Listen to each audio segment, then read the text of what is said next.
Pagmasdan ang mga larawan. Masaya, malungkot, natatakot, galit. Kailan mo nararamdaman ang mga ito?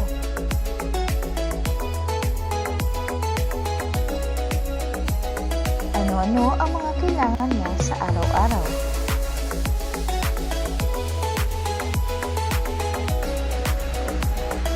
Tingnan ang mga pangyayari sa larawan. Pagsunod-sunodin ang larawan ayon sa pangyayari.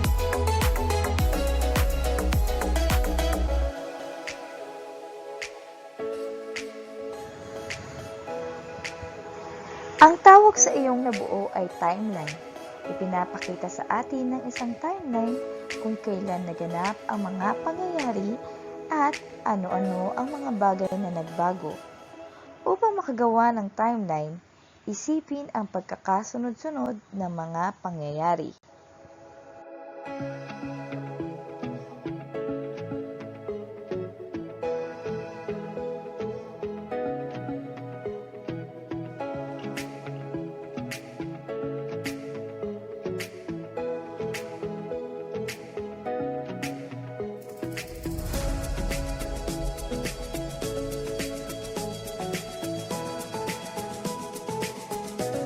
Tandaan, may iba't ibang pangunahing pangangailangan ang mga bata tulad mo.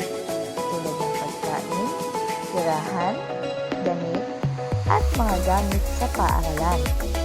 Iba-iba ang pangangailangan ayon sa lugar na kinabibilangan at sitwasyon na nararanasan.